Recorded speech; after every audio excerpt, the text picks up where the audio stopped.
엘리야가 모든 백성을 향하여 이르되 내게로 가까이 오라.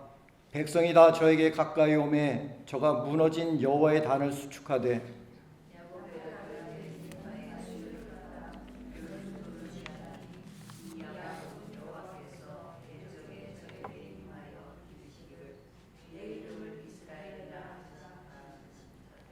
저가 여호와의 이름을 의지하여 그 돌로 단을 쌓고 단으로 돌아가며 곡식 종자 두 세알을 용납할 만한 도랑을 만들고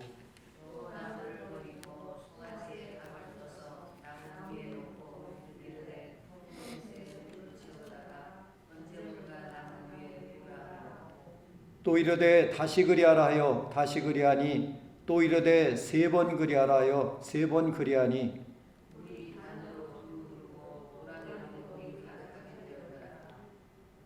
저녁 소재 드릴 때 이르러 선지자 엘리야가 나아가서 말하되 아브라함과 이삭과 이스라엘의 하나님 여호와여 주께서 이스라엘 중에서 하나님이 되신과 내가 주의 종이 된과 내가 주의 말씀대로 이 모든 일을 행하는 것을 오늘날 알게 하옵소서.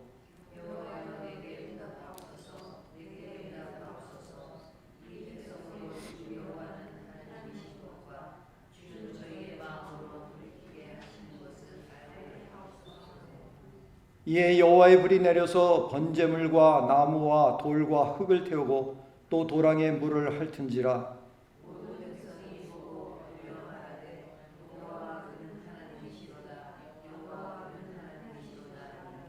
엘리야가 저에게 이르되 바알의 선지자를 잡되 하나도 도망하지 못하게 하라 하매 곧 잡은지라. 엘리야가 저희를 기손 시내로 내려다가 거기서 죽이니라.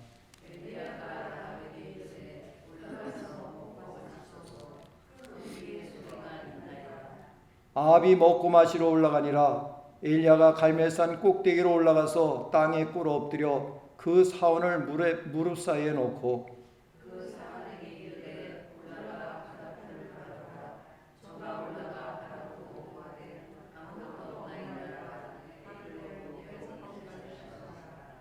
일곱 번째에 이르러서는 저가 고하되 바다에서 사람의 손만한 작은 구름이 일어나나이다.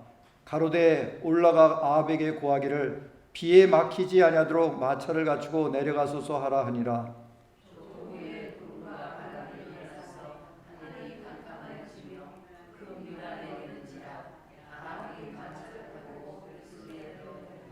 함께 읽겠습니다. 여호와의 능력이 엘리야에게 임하매 저가 허리를 동이고 이스라엘로 들어가는 곳까지 아합 앞에서 달려갔더라. 아멘. 제가 지난해 12월 마지막 주일에 70세 정년 은퇴를 했습니다. 근데 여러분들이 이렇게 매주일마다 참 거리낌이 없이 교회에 나와서 예배를 드리는 것이 얼마나 감사한 일인지, 내가 섬길 수 있는 교회가 있다는 것이 얼마나 감사한 일인지를 한번 깊이 생각해 보시기를 바랍니다. 이제 은퇴를 하고 나니까 제가 섬겼던 무려 28년 동안을 계속 섬겼던 그 교회를 다시 갈 수가 없습니다. 뭐 거기서 새로 오신 목사님이나 또는 교인들은 와도 된다 그러지만은 이제 새 목사님과 또 교인들이 참 서로 간에 잘 조화를 이루어야 되기 때문에 완전하게 교회가 하나가 되면 그때 제가 뭐 가끔가다 한 번씩 나가겠습니다 했는데, 매주마다 이제 저는 그래도 지난주에 또 어느 교회에서 초청을 해주셔서 주일 예배를 드리고 또 설교를 했고 또 오늘도 역시 마찬가지지만은 제 아내는 주일 되니까 어느 교회를 가야 되냐고 이렇게 물으면서 저에게 그래요. 참 매주마다 교회를, 내가 섬기는 교회가 있어서 거기 가서 예배를 드린다는 것이 너무나 큰 축복이라는 것을 목회를 끝나고 나니까 알겠다고 이렇게 말합니다. 여러분들이 참 비록 작지만 그래도 우리가 뉴저지 영성교회가 나의 모교회가 되고 또 여기에 와서 하나님께 매주일마다 예배를 드릴 수 있다는 것이 참의 은혜고 또 축복인 것을 생각하면서 항상 감사하는, 그래서 예배에 힘쓰는 성도들 되시기를 간절히 바랍니다. 오늘 한 가지 질문을 드리겠는데, 사람들이 자기가 하는 일들이 잘 될 때 하나님을 찾을까요? 아니면 참 일들이 잘 안 될 때 하나님을 찾을까요?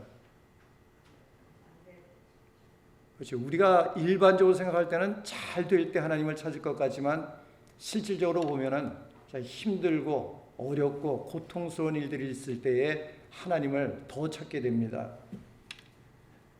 사람 묘하게도 참 힘들 때는 하나님을 간절하게 찾지만 그 문제가 다 해결되면은 그때부터 점점 하나님을 멀리하는 삶을 살아가게 됩니다. 이것은 뭐 개인적인 그런 우리 개개인의 삶뿐만 아니라 참 국가적으로도 역시 마찬가지죠. 여러분들이 25년 전에 9/11 사건이 있지 않았습니까? 그때 미국의 교회가 폭발적으로 증가했다고 합니다. 교인들의 숫자가 엄청나게 늘었다고 합니다. 근데 25년이 지난 지금 미국의 교회는 어떻게 되었을까요? 지난주 뉴욕의 시장으로 선출되었던 그 만단이라는 그런 분이 취임식에서 성경에 손을 얹지 아니하고 이슬람교의 경전인 코란에 손을 얹어놓고 선서식을 선언을 했다고 합니다. 정말 미국의 미래가 어떻게 될지 참 두렵고 참 여러 가지로 염려가 될 수밖에 없습니다.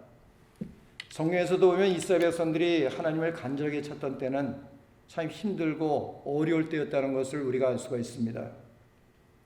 힘들고 어려울 일이 생기면 이스라엘 백성들은 하나님을 열심히 찾습니다. 하나님께 부르짖고 기도합니다. 그러면 하나님은 그들을 찾아오셔서 그들의 문제를 해결시켜 주십니다. 근데 문제가 해결되고 나면 또 이스라엘 백성들은 배역의 길을 걸어갑니다. 이것을 아주 극명하게 보여주는 것이 어디입니까? 바로 사사기서입니다. 사사기서를 읽어보면 계속적으로 이 사이클이 반복되어져 나오고 있습니다. 어려움이 생기면 하나님을 찾고 하나님을 찾으면 하나님께서 그 문제를 해결시켜 주시고 그 문제를 해결받으면 또다시 하나님을 떠나면 하나님께서 또다시 그들에게 고통을 주셔서 하나님께로 돌아오게 만드는 이러한 사이클이 계속적으로 반복되는 것이 바로 사사기서의 내용입니다. 그런데 이스라엘 백성들이 이러한 모습은 수천 년 전에 이스라엘 백성들의 모습일 뿐만 아니라 바로 오늘 우리 자신들의 모습이기도 하죠. 오늘도 힘들고 어려움이 생기면 하나님을 찾습니다. 근데 모든 문제가 잘 해결되어지면 이제 살만하다고 생각되지만 그때부터 또 하나님을 섬기는 일에 게을리게 됩니다. 근데 오늘 우리들이 가진 믿음이 정말 진짜 믿음인가 아니면 가짜 믿음인가를 판가름할 수 있는 것은 우리가 고통스러운 때가 아니라 내가 지금 오늘 삶에 어려움이 없고 편안할 때 참 내가 지금 잘 나가고 있다고 생각될 때에 내 믿음이 진짜인지 가짜인지를 스스로 판단할 수가 있다는 것입니다. 진짜 믿음의 사람들은 모든 일들이 형통하게 될 때 하나님께로부터 받은 은혜를 감사하면서 은혜를 주신 하나님과 함께 동행하며 하나님의 뜻을 행하는 삶을 살려고 노력을 합니다. 그러나 그렇지 못한 사람들은 어려운 문제가 해결되면 그때부터 또다시 하나님보다는 내가 이러한 일을 해서 이렇게 잘나가고 있다는 그러한 착각 속에 그러한 생각 속에 살아가게 됩니다. 삶의 우선순위가 내가 하나님이 아니라 내가 되는 경우들이 너무나 많이 있다는 것입니다. 오늘 본문에 나오는 이 아우왕의 시대, 국가적으로나 경제적으로 너무나 안정되고 번성했던 그러한 시대입니다. 우리가 아우왕하면 아주 악한 왕이다 생각하겠지만 이 아우왕은 정치를 너무나 잘했기 때문에 경제적으로도 국가적으로도 국방적으로도 굉장히 안정된 그러한 시대였습니다. 그런데 이스라엘 백성들이 이제 먹고 살만하니까 하나님을 섬기지 않고 우상을 섬겼다는 것입니다. 이스라엘의 왕이 우상을 섬기는 이방의 여인과 결혼을 했습니다. 바로 우리가 잘 아는 이세벨이라는 악한 여자였습니다. 이세벨은 아합과 결혼을 해서 바알과 아세라 신상을 자기의 조국에서 데리고 와가지고 이스라엘 온 땅에 세워놨던 아주 참 역사상 이스라엘의 역사상 가장 악한 그런 여인이었습니다. 성경에 보면 이세벨과 함께 음식을 먹던 바알과 아세라 선지자가 무려 850명이나 있다고 이렇게 기록하고 있습니다. 이스라엘은 우리나라보다 불과 5분의 1밖에 안 되는 그런 아주 작은 땅입니다. 근데 그 땅에 바알 선지자와 아세라 선지자 850명이 들어와서 왕후가 된 이세벨과 함께 음식을 나눠 먹었던 그러한 시대였다는 것입니다. 또 이세벨은 오늘 열왕기상 18장 13절에 보면 여호와의 선지자들을 죽여버리는 그러한 끔찍한 일도 벌였던 그러한 여인이었습니다. 또 하나님을 섬기는 제단에서 하나님을 섬긴 것이 아니라 바알의 선지자들이 우상에게 제사를 드리는 그러한 기가 막힌 일을, 오늘날로 말하면 교회에서 하나님 앞에 예배하는 것이 아니라 참 부처상을 만들어 놓고 거기서 예배하는 그러한 일들이 벌어졌다는 것입니다. 오늘 우리들이 읽은 30절 이하에서 보면 엘리야 선지자가 백성들 앞에서 여호와의 무너진 단을 수축하는 그러한 모습을 보이고 있죠. 이게 무슨 뜻입니까? 이세벨에 의해서 하나님의 제단이 다 무너져 있었다는 것을 보여주는 그러한 일입니다. 한마디로 엘리야 선지자가 살던 시대는 영적으로 가장 부패했던 우상 숭배의 그러한 시대였습니다. 그저 하나님은 엘리야 선지자를 통해서 아합 왕에게 내 말이 없으면 수년 동안 비가 내리지 않을 것이라고 이렇게 예언케 하셨습니다. 그리고 하나님의 말씀대로 이스라엘 땅에는 3년 반 동안 비가 내리지를 않았습니다. 옛날 북한에서 약 2년 정도 가뭄이 있으니까 100만 명 이상이 아사했다고 굶어서 죽었다는 그런 기사들을 여러분들 읽어보셨죠. 무려 3년 반 동안 비가 내리지 않았던 이스라엘의 모습이 어땠을까를 한번 상상해 보시길 바랍니다. 그리고 비가 내리지 않은 지 3년 후에 오늘 본문에서와 같이 엘리야 선지자는 아합 왕을 비롯해서 그가 후원하던 바알과 아세라 선지자 850명, 그리고 이스라엘 백성들을 갈멜산 위에 다 오라고 해서 그들을 모이게 해가지고는 누가 참 하나님이신지 대결을 벌이게 됩니다. 누가 이스라엘 백성들에게 비를 내리는 신인지를 분명하게 깨닫기 위한 영적인 전쟁을 벌였다는 것입니다. 이스라엘 백성들이 믿은 것은, 이 당시 이스라엘 백성들은 바알과 아세라 신이 자기들에게 비를 내리고 농사의 축복을 준다고 믿었기 때문에 엘리야 선지자는 비를 내리는 신이 누구신지를 그들에게 알게 하고자 하는 그런 마음이 있었기 때문입니다. 그래서 송아지 2마리를 갖고 와서 한 마리는 바알과 아세라 선지자들 앞에, 그리고 또 다른 한 마리는 엘리사 선지자 앞에 놓고 각을 떠서 제단 위에 올려놓고 각각 그들의 신을 불러서 장자기에 올려놓은 제물 위에 불을 붙게 하는 신이 참신이라고 이렇게 백성들 앞에서 공포하면서 영적인 전쟁을 벌입니다. 먼저 바알과 아세라 선지자 850명이, 참 어마어마한 숫자죠. 850명의 이 참 바알과 아세라 선지자들이 아침부터 낮까지, 그리고 저녁이 되기까지 하루 종일 바알과 아세라 신을 부르면서 제물 위에 불을 내려달라고, 자기들의 몸에 상처를 내고 피를 내면서까지 열정적으로 간절하게 자기들이 섬기는 신들에게 기도를 했습니다. 그러나 바알은 응답할 수가 없었습니다. 너무나 당연한 일이죠. 바알과 아세라 신은 신이 아니라 자기들이 만든 하나의 우상이었기 때문입니다. 그때 바알은 이 땅에 불을 내릴 수도 없었고 비도 내릴 수도 없었던 그런 가짜 신입니다. 그자 27절에서 엘리야 선지자는 이들 향해서 이렇게 조롱합니다. 큰 소리로 부르라. 저는 신인즉 묵상하고 있는지, 혹 잠깐 나갔는지, 혹 길을 행하는지, 혹 잠이 들어서 깨어야 할 것인지 생각하라. 이렇게 조롱을 합니다. 하지만 그들이 섬기던 바알과 아세라 신은 아무 응답도 할 수가 없었습니다. 가짜 신이었기 때문입니다.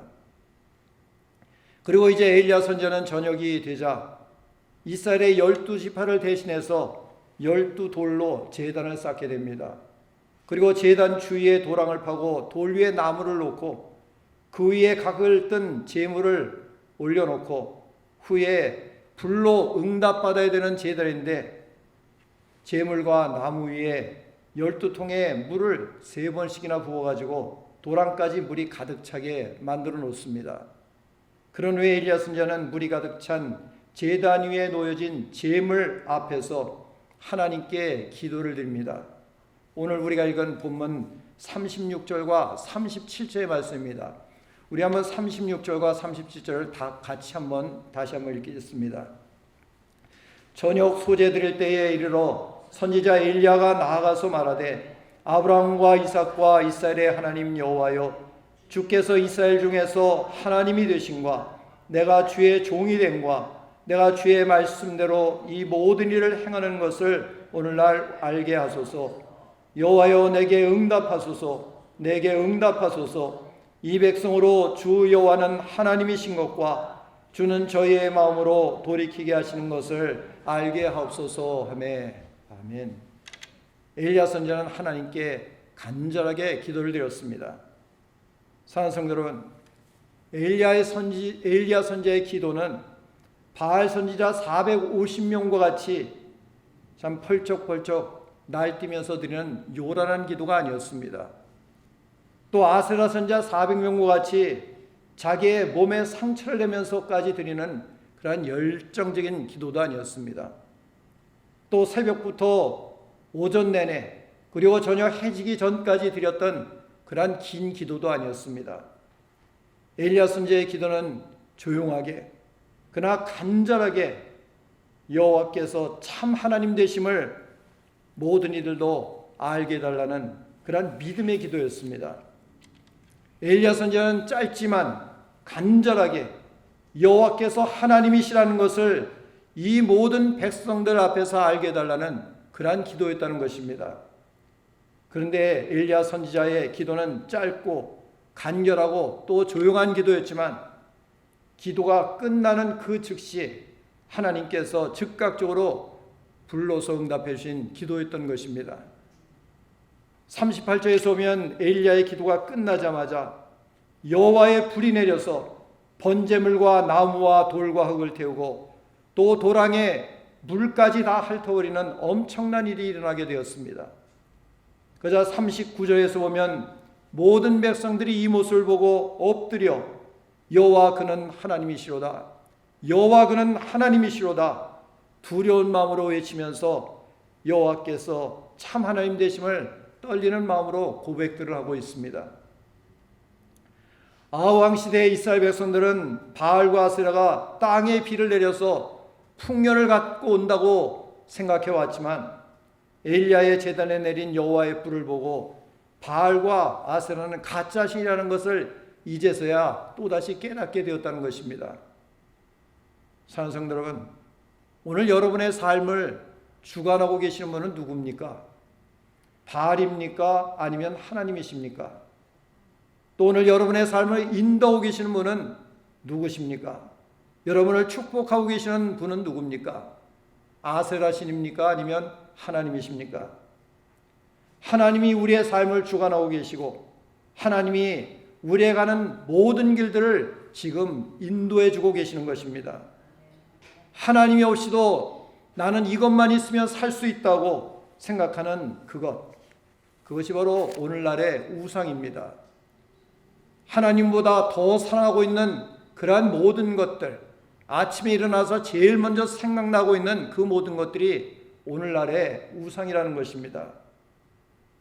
오늘 여러분이 하나님보다 더 믿고 더 의지하고 있는 그것이 무엇입니까? 혹시나 그러한 것들이 여러분들에게 있다면 그것들을 철저하게 다 깨뜨려 버려야 합니다. 우리를 위해서 아무것도 해줄 수 없는 우리의 상상 속에, 우리의 생각 속에 만들어진 바알과 아세라 신상을 깨뜨려 버리지 않으면 우리는 결코 하나님을 진실하게 섬길 수가 없습니다. 40절에서 엘리야 선지자는 바알과 아세라 선지자 850명을 한 사람도 남기지 않고 다 기손 시냇가로 데리고 와서 죽여버립니다. 이게 무슨 뜻입니까?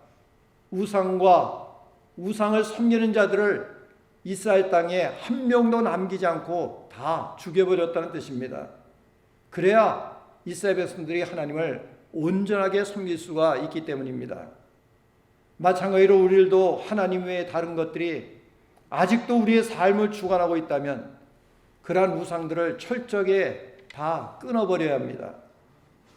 나는 오직 주님만 사랑합니다. 나는 오직 주님만 바라봅니다라는 믿음의 고백을 가지고 오늘 살아가는 성도들이 되어져야 한다는 것입니다. 그럴 때 우리의 영혼은 새롭게 되고 우리의 믿음이 회복이 될 수가 있는 것입니다. 이제 2026년을 새롭게 시작하는 뉴저지 명성교회 모든 성도들은 오직 하나님만을 믿고 하나님만을 의지하면서 새로운 해를 살아갈 수 있는 성도 되시기를 주님의 이름으로 축원드립니다. 이렇게 이스라엘 백성들 앞에서 불을 내리는 참신은 오직 창조주 여호와 하나님이시라는 것을 증거한 엘리야 선지자는 이제 갈멜산 꼭대기에 올라가서 본문 42절의 말씀과 같이 땅에 꿇어 엎드려 그 얼굴을 무릎 사이에 놓고 하나님 앞에 또다시 간절하게 기도를 드립니다. 나의 기도를 불러서 응답해 주셨던 하나님, 우상을 섬기던 죄로 인해서 이 땅에 내리지 않으셨던 비를 이제 내려 주옵소서. 엘리야 선지자는 간절하게 하나님 앞에 기도를 드렸습니다. 그리고 기도한 후에 믿음을 가지고 자기의 사환을 불러서 저 높은 곳, 지중해 바다가 바라다 보이는 높은 산에 올라가서 그 바다를 바라보라고 명령을 합니다. 비가 내릴 징조가 있는지를 알아보라는 것입니다. 엘리야 선지자는 하나님께서 자기의 기도를 반드시 응답해 주실 것이라는 그런 믿음을 가지고 있었다는 것을 우리가 알 수가 있죠.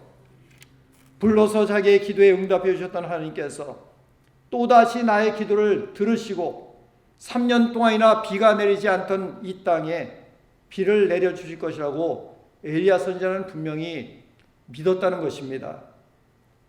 그런데 엘리야의 사환이 지중해 바다를 바라보고 온 후에 한 말이 무엇입니까? 41절에 보니 아무것도 없나이다 라는 참 허탈한 그런 말이었습니다. 이 사환의 말은 너무나 부정적이고 또 낙심을 주는 그런 말이었을 것입니다. 아마 이 사환은 엘리야의 말을 듣고는 참 지중해 바다를 바라볼 때 거기에 검은 구름이 가득 찼을 것으로 생각하고 올라갔을 것입니다. 그런데 그 하늘이 맑고 청정해서 아주 작은 구름조차 보이지 않았다는 것입니다. 우리의 기도가 참 즉각적으로 응답이 된다면 얼마나 좋겠습니까? 저도 목사로서 한평생 하나님 앞에 매일 기도해 왔는데 참 어떤 때는 저의 기도가 너무나 오랫동안 응답되지 않을 때도 있었습니다. 그렇다고 하나님이 저의 기도를 안 들어오신 것일까요? 우리의 기도에 하나님이 즉각적으로 응답해 주시지 않는다고 하나님께서 우리의 기도를 못 들으신 것일까요? 결코 그렇지 않습니다. 오늘 우리가 믿는 하나님, 또 엘리야가 믿던 그 하나님은 똑같은 하나님이십니다. 그때도 살아계셨고 오늘도 살아계시고 또 내일도 살아계시는 하나님이십니다. 하나님은 분명히 우리의 기도를 듣고 또 응답해 주시는 하나님이시라는 것입니다. 근데 지금은 당장 침묵하는 것 같지만 반드시 하나님의 때에 하나님의 방법대로 하나님은 우리의 기도를 응답해 주시는 것입니다. 시간이 없기 때문에 간증할 수는 없지만은 저는 신학교 때부터 지금까지 참 여러 번 질병으로 인해서 죽을 고비들을 몇 번씩 넘어왔습니다. 그러나 그때마다 하나님께서 참 기도의 응답을 주셨고 그러한 기도의 응답을 통해서 목회를 해올 수가 있었습니다. 엘리야 선지자도 이러한 사실을 분명히 믿고 있었습니다. 3년 만이라는 긴 시간 동안 하나님이 말씀하신 대로 이스라엘 땅에 비가 오지 않았지만 불로써 엘리야의 기도를 응답해 주신 하나님께서 분명히 하나님의 때에 하나님의 방법대로 자기의 기도를 또다시 응답해 주실 것을 엘리야 선지자는 믿고 확신했습니다.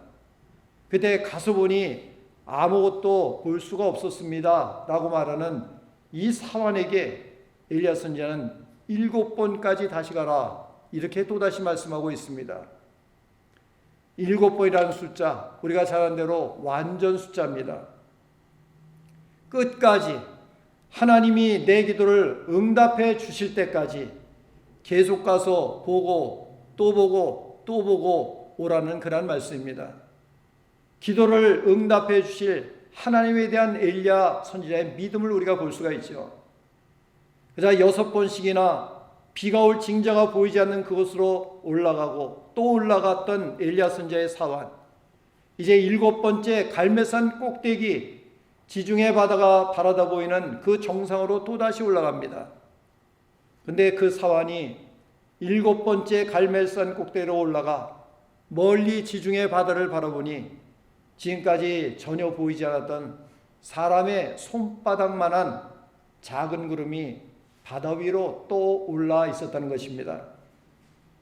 그런데 사람의 손바닥만한 작은 구름이 어떻게 3년 반 동안에 그 가뭄을 끝낼 비를 가지고 올 수가 있겠습니까?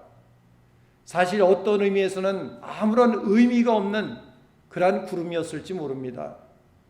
그런데 이 사화는 저 지중해 바다에서 손바닥만한 작은 구름이 떠오르는 것을 보고 엘리야 선지자에게 와서 그대로 보고를 했습니다. 그러자 엘리야 선지자가 뭐라고 말하고 있습니까? 44절에서 보면 엘리야 선지자는 사원에게 이렇게 말합니다. 너는 가서 아합 왕에게 이르되 비가 와서 가는 길이 막히지 않도록 마차를 가지고 빨리 내려가라고 아합 왕에게 말하라고 이렇게 말을 합니다.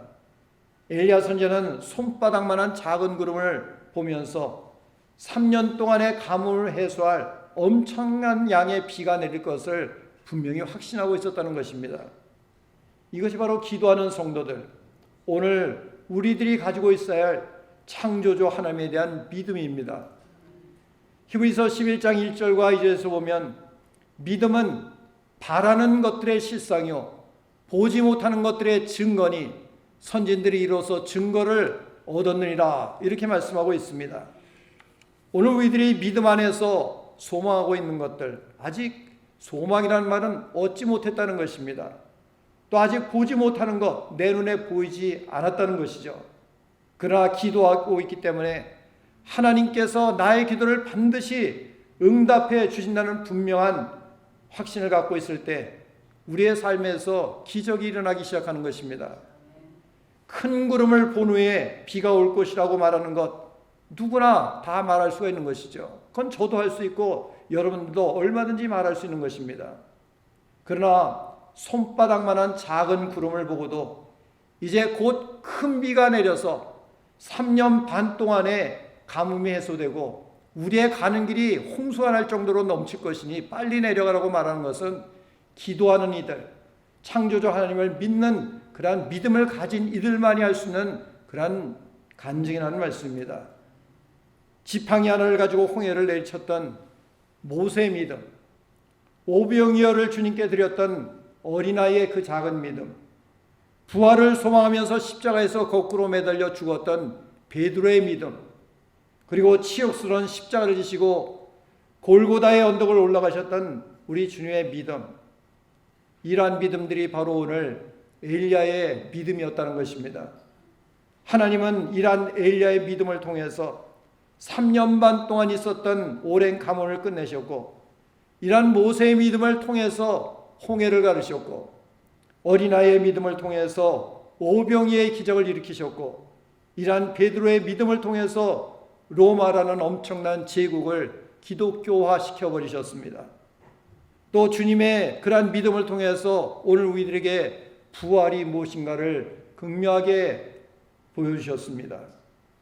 오늘 뉴저지 명성교회 성도들도 2026년 한 해 동안 기도함으로써 이러한 믿음의 역사가 여러분들의 삶 속에서 구체적으로 경험될 수 있기를 간절히 바랍니다. 오늘 우리 개인과 가정 그리고 교회와 이 사회 마치 3년 반 동안 극심한 가뭄이 있는 것과 같이 여러 가지의 어려움들을 겪고 있습니다. 또 이렇게 작은 교인들의 숫자가 있지만은 여기에도 참 내일 수술 받으시는 권사님도 계시고 또 여러 가지 질병으로 인해서 고생하는 그런 분들도 계시다는 소식을 들었습니다. 이러한 모든 문제들을 해결할 수 있는 길은 첫째, 엘리야 선지자와 무너진 하나님의 제단을 다시 세웠던 것 같이 예배를 통해서 하나님과의 바른 관계를 회복하는 것입니다. 예배를 가장 귀하게 여기고 가장 기다리는 성도들이 되어야 한다는 것입니다. 그리고 두 번째, 불러서 응답하셨던 하나님께서 진심으로 믿음을 가지고 기도하는 우리의 기도를 들으실 것이라는 그런 확신을 가지고 기도해야 하는 것입니다.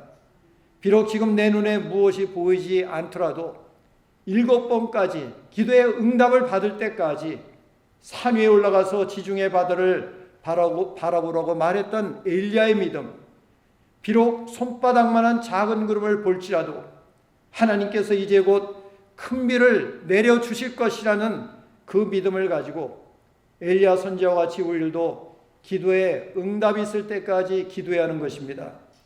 그럴 때 우리들에게 하나님의 놀라운 기적이 일어나고 우리의 믿음도 이러한 믿음의 경험을 통해서 든든한 반석에 세워질 수가 있는 것입니다. 이제 새해를 시작하는 우리 뉴저지 명성교회 모든 성도들은 엘리야의 믿음을 가지고 온전한 예배를 통해서 먼저 하나님과의 바른 관계를 회복하고 또 믿음의 기도를 통해서 올 한 해 여러분들이 가지고 계신 마음의 소원을 이루어가는 기도의 제목들을 응답받는 복된 한 해가 되시기를 주님의 이름으로 축원드립니다. 기도하겠습니다.